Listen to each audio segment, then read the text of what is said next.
নবীজি সাল্লাল্লাহু আলাইহি ওয়াসাল্লাম যখন কোরআনের তেলাওয়াত করতেন মসজিদে,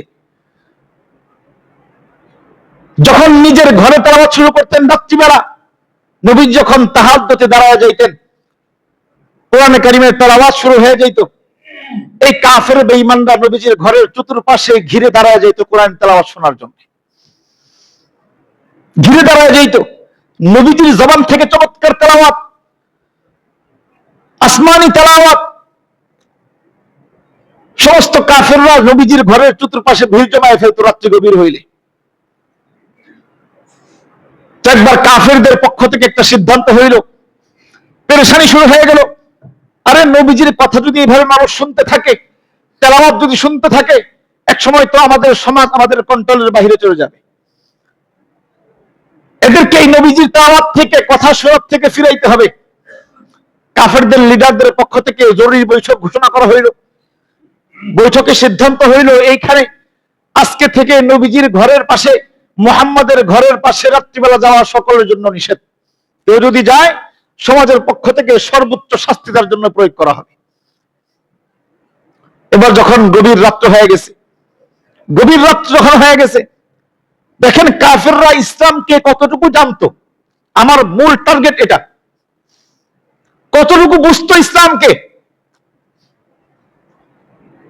যখন রাত্রি গভীর হয়ে গেছে, তখন ওই যে লিডার আবু জাহেল চিন্তা করে, আরে আমার মতো আবু জাহেল যেখানে নিষেধ করে ফেলছে, এখানে কেউ আসতে পারবে না, আজকে তো কেউ আসবে না। কার সাহস আছে আমার মতো লিডার যেখানে না করছে এখানে আসে? আবু জাহেল চিন্তা করে, আজকে আমি একাই গিয়ে মনোযোগ সহকারে মজা নিয়ে নবীজির তেলাওয়াত শুনবো। উতবা, সাইবা সকলের একই ফিকির যে আজকে তো কঠিন ভাবে হুঁশিয়ারি দেওয়া হয়েছে, আজকে তো কারো আসার ক্ষমতা নাই, সাহস নাই, আজকে আমি একা গিয়ে শুনবো। এদিকে সাধারণ পাবলিক যারা ছিল, এরা কি চিন্তা করছে যে নেতারা যেখানে নিষেধ করছে, এখানে তো নেতারা আসার প্রশ্নই আসে না, আজকে গিয়ে আমরা শুনবো। এভাবে করতে করতে যখন রাত্রিবেলা নবী যখন নামাজে তেলাওয়াত শুরু করছেন, নবীজির ঘরের চতুর্পাশে আগের চাইতে বেশি মানুষ হয়ে গেছে। আগে তো নিষেধ ছিল না, আগে মানুষ আসতো যাইতো, আজকে তো কড়া নিষেধ, কেউ আসবে না। সকলের চিন্তা, আজকে আমি একা গিয়ে মজা নিয়ে শুনবো। তো যখন তেলাওয়াত শেষ, যখন শেষ রাত্র হয়ে গেছে, তো যখন একে অপরের বাড়ির দিকে ফিরতেছেন, একে অপরের সাথে টক্কা খাইতেছেন, কিরে তুমি এখানে কেন, তুমি এখানে কেন? বলতেছেন যে বিছানার মধ্যে মাথাটা লাগাইছিলাম, কিন্তু নবীজির সত্য তেলাওয়াত, আল্লাহ তাআলার পক্ষ থেকে সত্য নাজিলকৃত তেলাওয়াত এত মজার তেলাওয়াত না শুনে ঘুম আসলো না, এই জন্য নবীজির দরবারে চলে আসছে। এই যে এত গভীর ভাবে নবীজিকে চেনা, গভীর ভাবে নবীজির এই কোরআনকে উপলব্ধি করা, এত দৃঢ়ভাবে নবীজির ইসলামকে বিশ্বাস করা জানা, তারপর তারা মানে নাই, এজন্য তারা কাফের। তো আজকে আমরা যারা অনেক জানি কিন্তু নামাজ পড়ি না, অনেক জানি কিন্তু যাকাত দেই না, অনেক জানি কিন্তু হজের সময় হজ করি না, অনেক জানি পিতামাতা জীবিত কিন্তু খেদমত করি না, অনেক জানি এখনো ঘুষ বন্ধ করি না, অনেক জানি কিন্তু সুদ খাওয়া ছাড়তে পারি না, এই যে এই ধরনের কাজ যারা আছে, তাহলে এই কাজ আমরা ইমানদারদের কাজ আর কাফের বেঈমানদের কাজের মধ্যে কোনো তফাৎ নেই।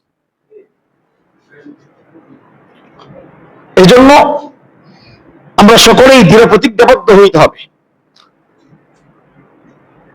একবার আবু জেহেল আর উতবার সাথে কথা চলতেছে, শেষ কথা, আবু জেহেল আর উতবার সাথে কথা চলতেছে। আবু জেহেল নবীজির প্রতিবেশী, খুব ঘনিষ্ঠ চাচা, আপন না, খুব ঘনিষ্ঠ চাচা ছিল আবু জেহেল। তো এই উতবা আবু জেহেলকে জিজ্ঞাসা করতেছে, এই আবু জেহেল, তোমার কি ধারণা মুহাম্মদ কি আসলেই সত্য নবী? তোমার কি ধারণা? কাফের কথা চলছে। তো আবু জাহাল এই উতবার উত্তরে বলতেছেন, এই উতবা বন্ধু শোনো, যদি আমি, আমার সমাজ দ্বিখণ্ডিত হয়ে যাবে, আমার নেতৃত্ব ধূলিসাৎ হয়ে যাবে, মানুষ বলবে যে ভাতিজার ধর্মে ধর্মাবলম্বিত হয়েছে, ভাতিজার ধর্মে সে দীক্ষা লাভ করছে, এই যে মানুষ কটু কথা বলবে, এগুলার যদি প্রতিবন্ধকতা না থাকতো, আমি আবু জেহেল সবার আগে মোহাম্মদের ইমানের প্রতি বিশ্বাস করতাম। তার মানে আবু জেহেল 100% জানতো যে মোহাম্মদ সত্য নবী, পুরোপুরি জানতো কোরআন সত্য, সবটুকু জানতো আল্লাহ তাআলা এক। সে ভালোভাবেই জানতো মুহাম্মদ সাল্লাল্লাহু আলাইহি ওয়াসাল্লামের উপর যেই কিতাব নাজিল হয়, যেই আয়াত নাজিল হয়, যেই আল্লাহর পক্ষ থেকে যেই সূরা নাজিল হয়, সবগুলো 100% সত্য, কিন্তু মানে নাই। এজন্য জানার নাম কখনো ঈমান না।